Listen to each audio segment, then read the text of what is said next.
This is a clip of Arsenal building up in the previous season.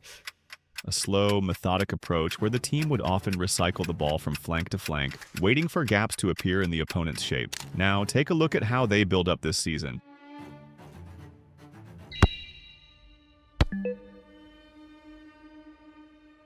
In the first clip, the team had possession for 25 seconds without getting past the opponent's block. However, in clip 2, they were able to create a chance in just half that time. This is how Mikel Arteta has completely transformed the way Arsenal break down their opponents. From implementing tactics like artificial transitions to adding more dynamic attackers, Arteta's tactical evolution has made Arsenal one of the most dangerous teams in Europe. But what exactly are these changes, and how did the new signings make Arsenal a complete team? Let's find out in this video. Previously, Arsenal faced problems when trying to play out of the first phase of the build-up. Against teams who are hyper-aggressive with their pressing, a recurring issue appeared. As teams figured out that the main way Arteta likes to progress the ball is through the central channels, they would simply overload these areas while also man-marking the pivots. This had the effect of forcing the ball out wide, from where they could simply tilt their press and force errors in the build-up. The main issue was that Arteta lacked a pivot who was not only good under pressure, but also capable of making progressive passes to get the team on the front foot. And with Thomas Partey becoming more inconsistent with his progressive passing over the seasons, Martin Odegaard was instructed to drop deep and act as the deep-lying playmaker. However, this left the central zones unoccupied, leading to a slow tempo and no immediate danger to the opposition's block. The arrival of Zubimendi has brought central stability to the team's build-up. With Zubimendi anchoring, Rice and Odegaard can push higher, staying in advanced areas. Rice can make these forward runs, which he is quite effective at, while Odegaard benefits from faster, riskier passes ahead of him. And in phases where the opposition looks to create a central overload, Zubimendi can drift out wide, freeing up space for fullbacks like Lewis Skelly to move inside. This can be quite effective because it forces the opposition to make a pressing choice. Do they follow him wide or stick to their central overload? Either way, it provides Arsenal with more options to progress the ball. However, over recent seasons, with the rise of positional play, opponents have become much better at forcing Arsenal back into their own half. In the past, we'd often see Arsenal recycle the ball patiently, waiting for the right gap to appear before playing through it. But while this approach maintained control, it was time-consuming, and against well-coordinated defenses, even with the lion's share of possession, Arsenal often struggled to create real openings.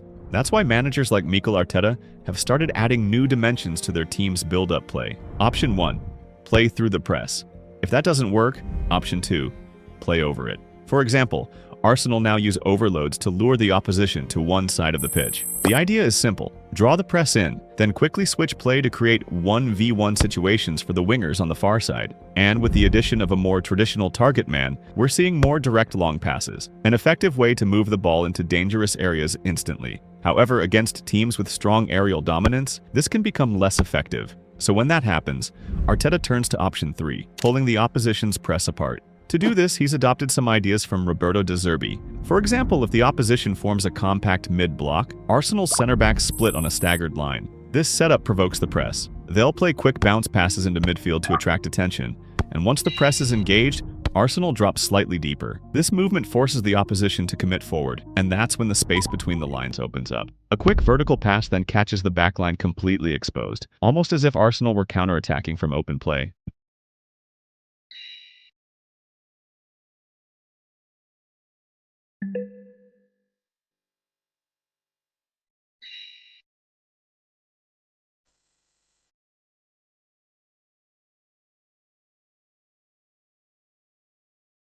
These situations are what we call artificial transitions. By adding these extra layers to their build-up, Arsenal are now generating more chances, and doing so more frequently. And with that foundation in place, the next question becomes, how are the new signings fitting into these evolving tactics? Arsenal were already a dominant force in attack, but one of the biggest problems they have faced in past seasons is when they are playing against low blocks. To combat teams that utilize a low block, you need individual disruptors, players who are good in tight spaces and can pull the opposition's defense apart. Saka does this on the right. But on the left, it often comes down to quick combinations or overlapping runs. This is because Martinelli thrives in high-tempo transitions and off-the-ball runs into space, but in static phases, especially against low blocks, he has often struggled to break defensive structures on his own. This has made it easy for the opposition to predict the repetitive overlapping on the left flank and placed even more pressure on Saka to be the main creative outlet in the team on that side. To solve this issue, Arteta signed Madueke and Eze, two players who were strong in tight spaces and capable of operating in multiple positions. Tactically, they offer something that the team lacked in previous seasons and allow the team to be more flexible in attack. In the 2024-25 season, Madueke ranked 5th across Europe's top 5 leagues for progressive carries, and is currently ranked in the top 5 for carries into the opposition's penalty area in the Premier League. Eze, on the other hand, ranked 5th for successful take-ons in the Premier League and already sits at 4th for expected assists per 90. These stats show how essential the pair can be for Arsenal when playing against opponents who like to sit back and limit space. Both players excel in tight spaces and thrive in 1-versus-1 scenarios where they can use their excellent ball-carrying ability to beat defenders and get the ball into dangerous areas. Because of this threat, the opposition is forced to commit multiple markers to track their movements, which breaks their defensive structure and frees space for other teammates to occupy. Previously, Arteta utilized inverted wingers on both flanks. Because the natural inclination of an inverted winger is to cut onto their stronger foot, the opposition can easily predict this repetitive action. Madueke, on the other hand, is two-footed and is comfortable cutting infield or going out wide to make dangerous cutbacks on either flank. This gives the team a lot more fluidity in how they can attack, as he can either hold up play and wait for other wide players to overlap, or be the one inverting into the half spaces to create room for a shot. This unpredictability is huge when facing defensive blocks that are set up to force players wide. It means defenders can't show him to one side. He'll happily take either. That keeps fullbacks guessing, opens space for inside runners, and allows Arsenal to create mismatches more consistently. Here we have a clip from Arsenal's win over Nottingham Forest. The ball comes out wide to Madueke, and as you can see by both defenders' body shape, what they are trying to prevent is this ball into timber, where most inverted wingers would be forced to make this pass due to the inside channel being closed off by the opposition. Madueke is at his best in situations like these. A drop of the shoulder and around the defender he goes. This one action is enough to put the entire backline in a panic, and as they shift to protect the space in front of goal, Timber, who was tightly marked moments ago, now becomes free and is inches away from scoring a tap-in. Arsenal did not score here, but this is just one example of how Madueke adds diversity to Arsenal's attack.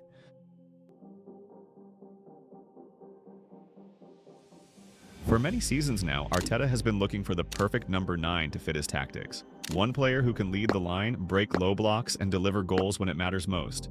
That player, Gyokeres. He might not be a household name in the Premier League just yet, but tactically, he might be exactly what Arteta needs to take Arsenal to the next level. Let's break it down. It's already well known that Arteta's system demands more than just finishing. Arteta demands intense pressing from his forwards. They must be willing to close down center backs, which helps to trigger pressing traps from the front. His forwards must also drop to help with defensive work in midfield when necessary. Currently, Gyokeres ranks among the top forwards in successful pressures and defensive actions per 90. His willingness to press sets the tone for the rest of the team. Kai Havertz fits this requirement, but he lacks two key traits: clinical finishing and a constant penalty box presence, which are important for high-scoring teams.